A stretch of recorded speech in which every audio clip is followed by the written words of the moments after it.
The next morning, both Khaled and his grandfather rose early, as they always did. Khaled had to be at work, and his grandfather never slept after the dawn prayer, spending the early hours reading the holy book until his grandson emerged from his room. They ate breakfast together, as they had for years, prepared by the young woman who lived next door, a habit she had taken on long ago. Khaled kept glancing at his grandfather between bites, as though there was something on the tip of his tongue. At last, he broke the silence. "Abdo," he said, using the name he liked to call him. "Could you live on your own?" His grandfather looked at him, brow furrowed. "Why? Are you planning to travel?" Khaled hesitated, then met his grandfather's gaze again. "If I went away for a short while, could you manage on your own?" He leaned forward, voice softening as though to prepare him. "I know this must come as a shock, but I've decided to leave the country for a bit. I swear to you I'll be back soon. You won't even notice I'm gone." He tried to justify himself further. I need to go somewhere I can find myself. You know your grandson graduated from the Faculty of Commerce, and do you know where I work now?" "Yes," his grandfather replied, "in a pharmaceutical warehouse."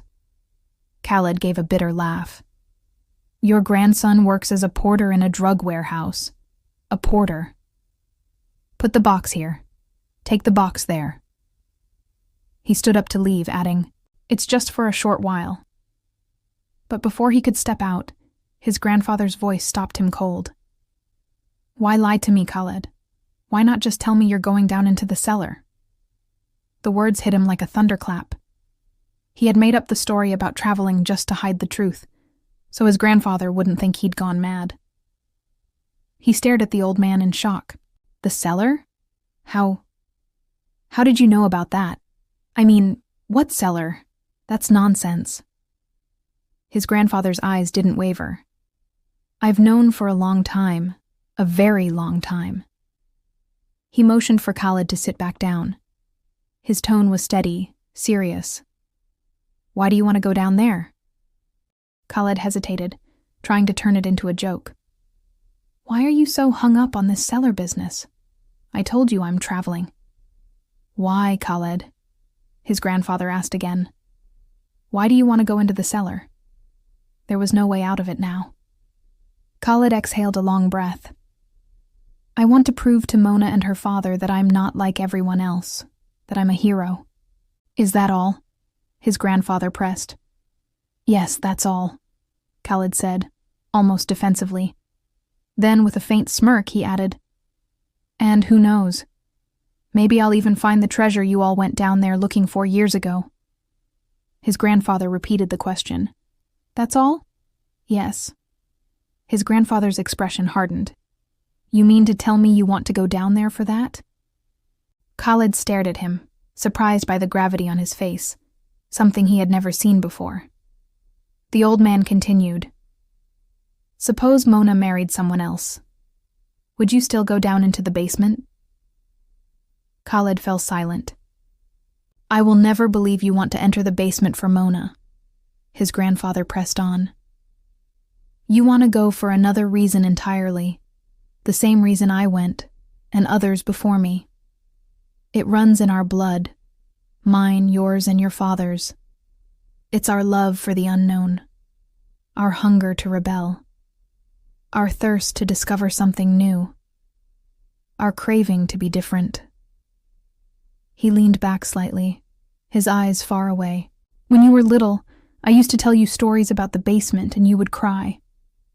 You probably thought they were just bedtime tales to calm you down, but believe me, I always knew this day would come. When you were older, and I'd tell you about it again, and a single word about that place would make something deep inside you awaken. Mona's father has turned you away many times, and you know exactly why. So why now? Why this sudden need to play the hero? It's because yesterday, for the first time, you felt what your father felt when I told him about the basement. Except in your case, I know you want to go." He, on the other hand, simply vanished. Khaled's head snapped up. "My father went into the basement?" "Not only your father," his grandfather replied quietly. He took your mother with him. They thought it would be a short trip, just a little adventure before coming back. You were 2 years old when they left, saying they'd return in a few days.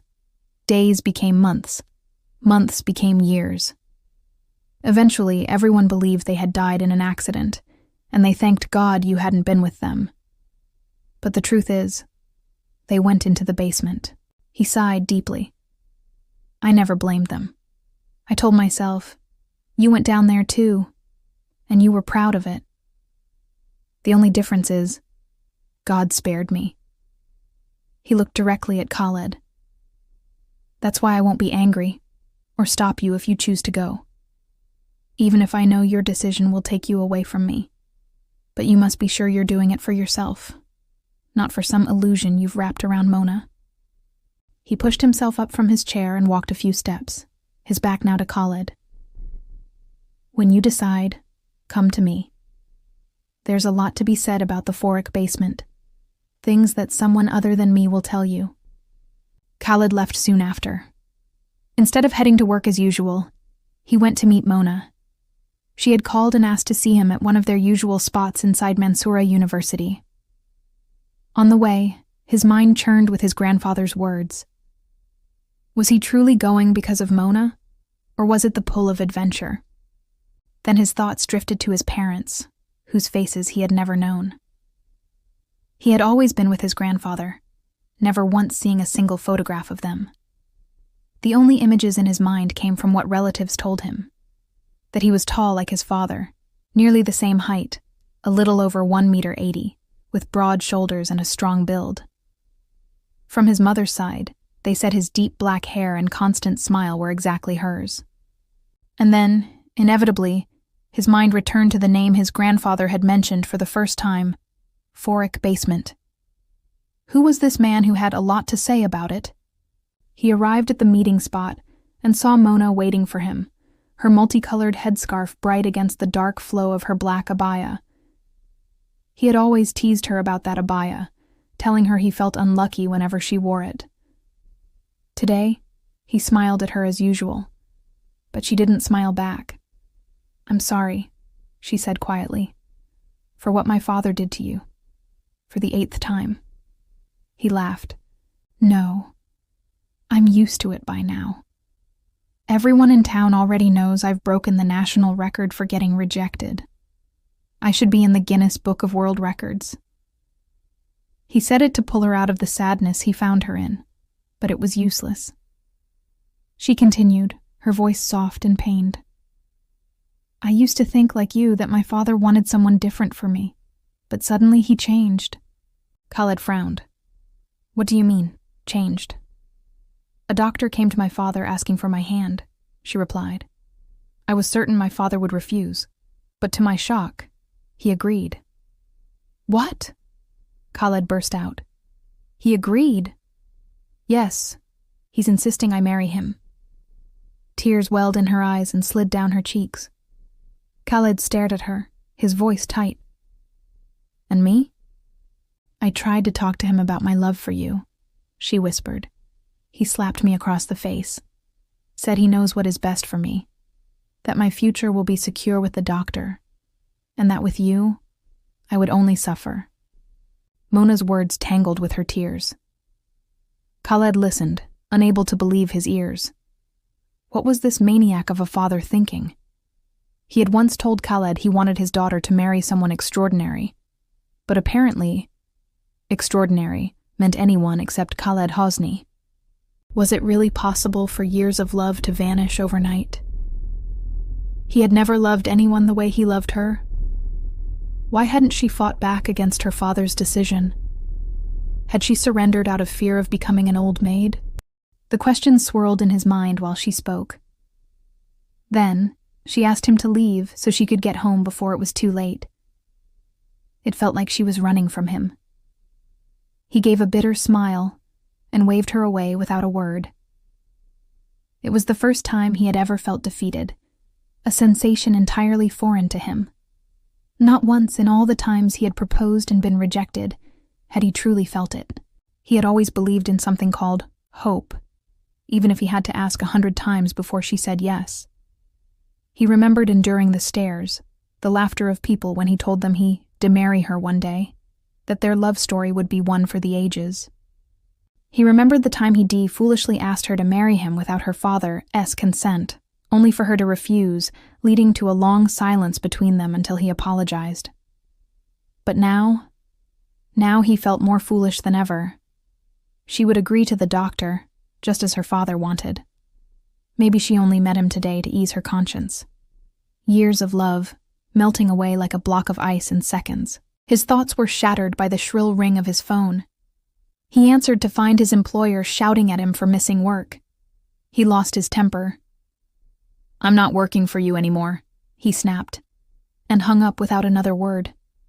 He returned to his hometown, walking its streets with his head bowed, tasting the bitterness of defeat in his throat. He didn't want to talk to anyone. When he reached home, he went straight to his room. The walls were covered with the sheets of paper he had hung over the years, each one marking a proposal to Mona, each one a rejection, 8 times in total. He stood before them, staring at each one in turn, a humorless laugh escaping his lips. Then he tore them down, shredding them into pieces. He sank to the floor, head in his hands, drowning again in memories. Then suddenly, he rose and strode to his grandfather's room. The old man had just finished his prayer when Khaled asked, "You once told me there's someone who knows a lot about the underground passage." His grandfather looked at him calmly. "Have you decided?" "Yes, I'm going down there." "For Mona?" Khaled steadied himself. "I've lost Mona. I've lost my job. I have to go." He paused, then added, "I need to find something in my life worth telling my children about. Just once I want to feel like a hero in my own eyes. This feeling of failure is killing me." His grandfather studied him quietly before asking, "Aren't you afraid you'll never come back, like your father and mother?" He replied, "Believe me, the only thing I'm truly afraid of is leaving you alone. But as long as you're encouraging me, there's no room for fear in my heart."